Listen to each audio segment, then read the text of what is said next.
Oke, Assalamualaikum warahmatullahi wabarakatuh.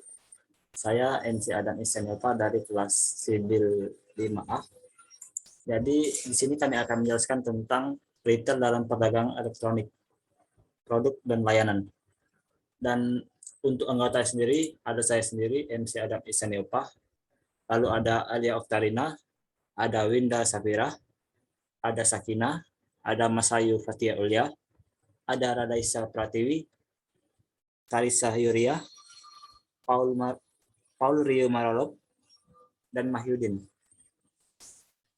Baiklah, untuk bagian pertama yaitu bagian 3.1 tentang pemasaran internet dan retail elektronik B2C. Yang pertama akan dijelaskan oleh Winda Safira.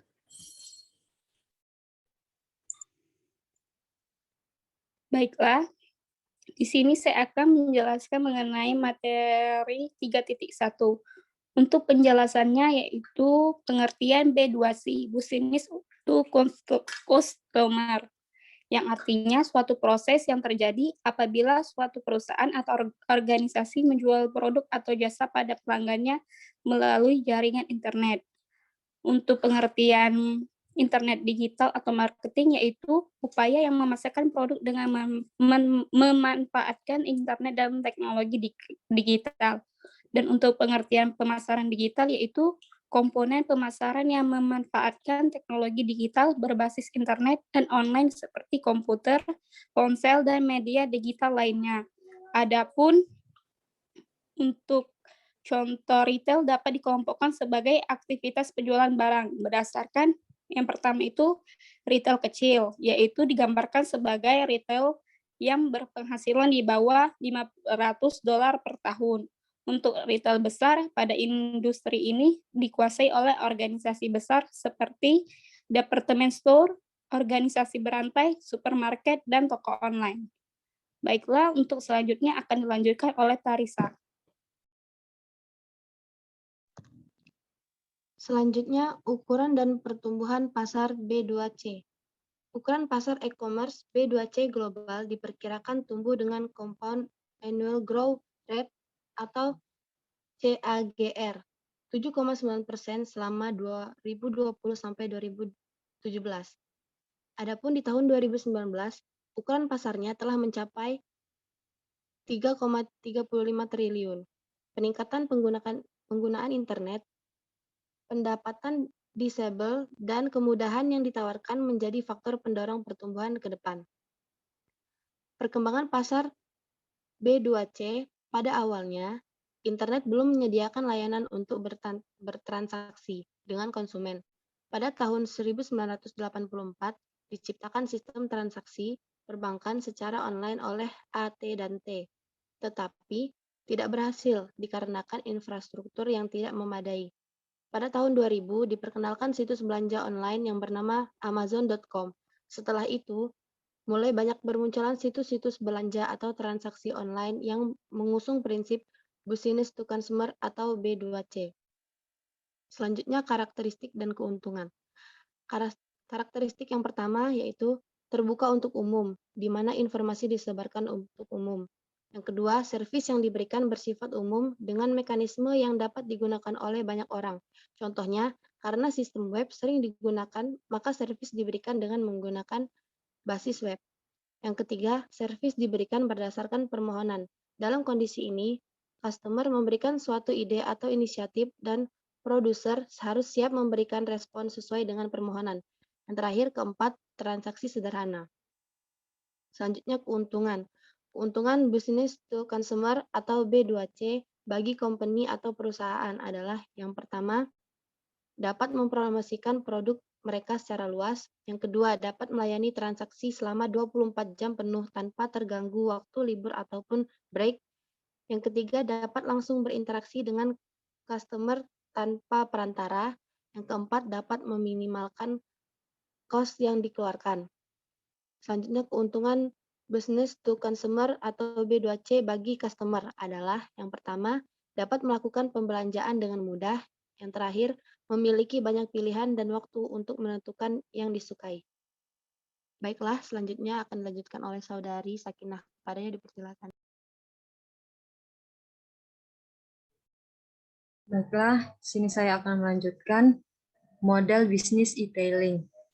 Yang pertama ada ciri khas dari setiap saluran distribusi. Ada sektor, apakah bermain di sektor modern outlet, tradisional outlet, general, digital online, atau sektor yang lain.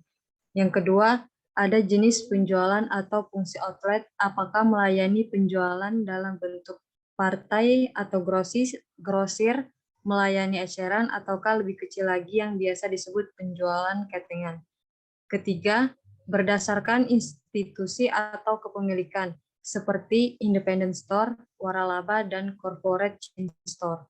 Dan yang terakhir ada berdasarkan produk yang dijual, seperti service retailing, seperti penyewaan mobil, penyewaan toko, gudang, perkantoran. Yang kedua, ada klasifikasi model berdasarkan saluran distribusi. Saluran distribusi pemasaran ada beraneka macam, ada beraneka jenis, dan mereka bermain dalam berbagai sektor, di mana satu sama lain memiliki ciri khas yang membuat setiap jenis tersebut menjadi unik. Produk yang dihasilkan oleh produsen harus didistribusikan ke konsumen melalui saluran distribusi, yang dimulai dari distributor utama atau main distributor, pedagang besar atau yang lainnya, sampai dengan pengecer paling kecil sebelum akhirnya sampai di tangan konsumen. Oke, selanjutnya adalah malls with shared service. Shared service sendiri itu adalah sebuah layanan yang membagi tugas atau sharing untuk mengatasi keterbatasan sumber daya yang dimiliki oleh perusahaan.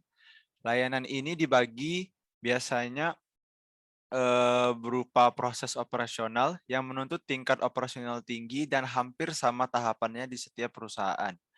Di mall online dengan layanan bersama, konsumen dapat menemukan produk, memesan dan membayarnya serta mengatur pengiriman.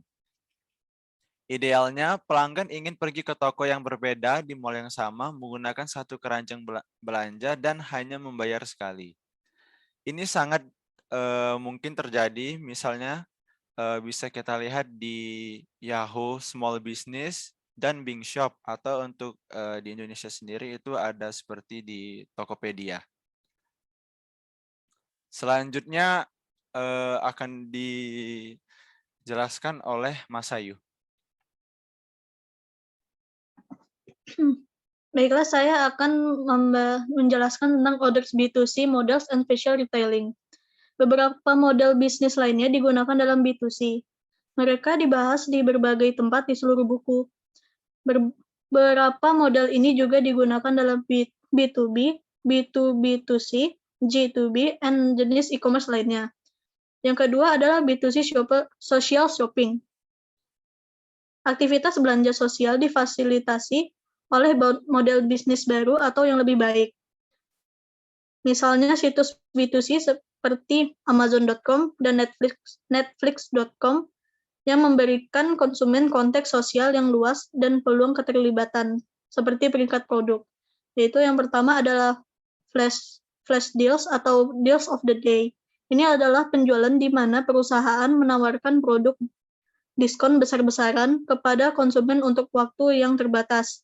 Misalnya 24 sampai 72 jam, secara langsung atau melalui perantara seperti Groupon. Yang kedua adalah online group buying.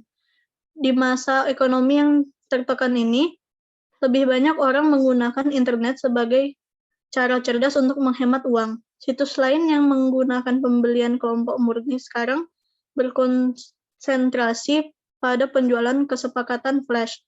Yang ketiga adalah personalized event shopping.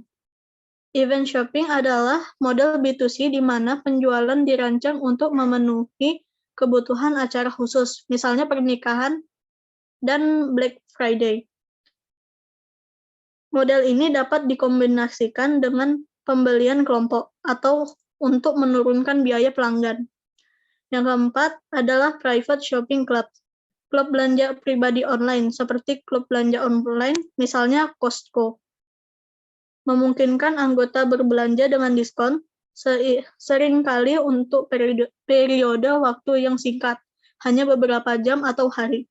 Klub belanja belanja pribadi dapat diatur dengan cara yang berbeda. Bisa dilihat pada beststreet.com. Yang kelima ada group gifting online. Dalam banyak kasus, sekelompok teman dapat berkolaborasi dalam pemberian hadiah untuk acara seperti pernikahan. Yang terakhir adalah location-based e-commerce. E-commerce berbasis lokasi, yaitu L-commerce, adalah teknologi berbasis nirkabel yang digunakan oleh vendor untuk mengirim iklan yang relevan dengan lokasi di mana pelanggan berada pada waktu tertentu dengan menggunakan GPS. Lalu selanjutnya dijelaskan oleh Mahyudin. Selanjutnya ada dropshipping. Yang pertama itu definisi dropshipping. Dropshipping adalah model e-commerce di mana penjual menjual produk dan kemudian membelinya dari pemasok yang mengemas dan kirim ke produk pembeli. Yang kedua ada proses dropshipping. Proses ini terdiri dari yang pertama ada penjual menemukan produk dan pemasok tempat di mana harus membelinya. Kedua, penjual mengiklankan produk di situs web sendiri atau di situs populer seperti Shopee.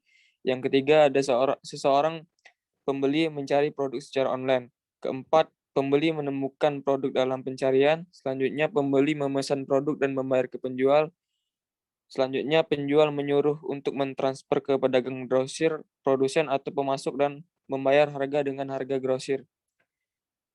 Yang terakhir ada pemasok akan mengkonfirmasi dan mengirimkan produk itu kepada pembeli. Dan yang terakhir adalah keuntungan dropshipping. Keuntungan utamanya adalah yang pertama tidak perlu mengeluarkan modal, yang kedua mudah untuk memulainya, ketiga tidak memerlukan tempat, keempat Anda membayar pemasok hanya setelah Anda dibayar, dan terakhir tidak perlu menyimpan persediaan. Selanjutnya akan dilanjutkan oleh Radesa Pratiwi.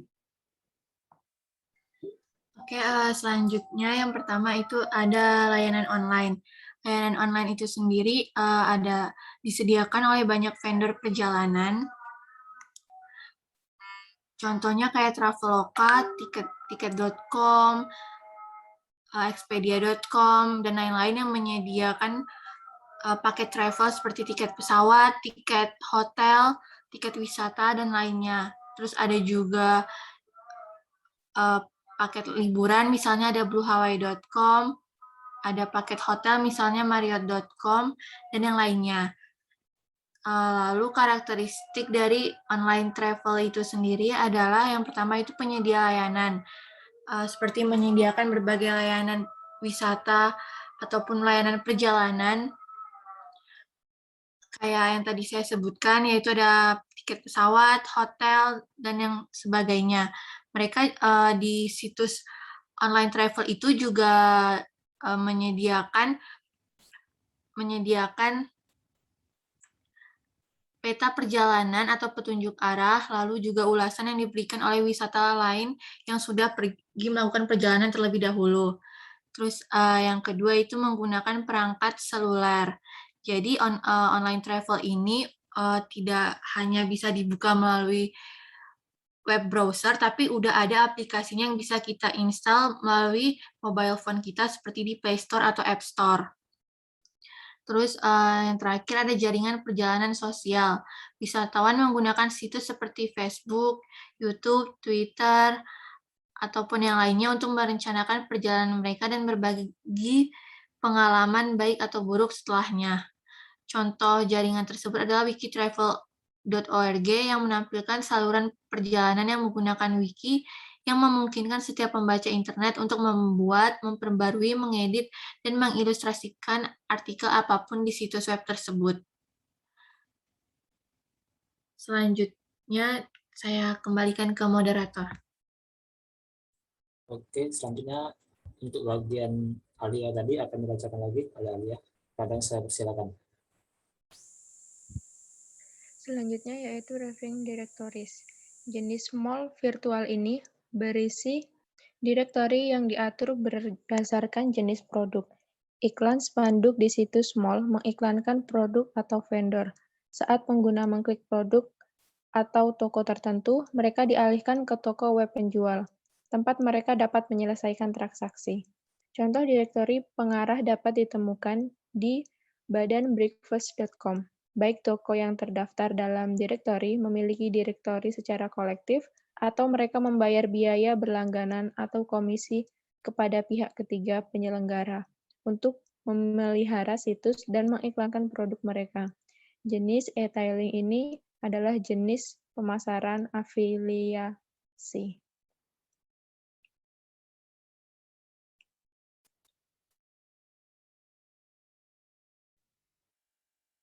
Sekian dari saya. Oke, mungkin itulah hasil presentasi dari kelompok kami tentang digital dalam perdagangan elektronik, produk dan layanan. Jika ada kekurangan dan salah kata, kami mohon maaf. Wabillahi taufiq wal hidayah. Wassalamualaikum warahmatullahi wabarakatuh. Terima kasih.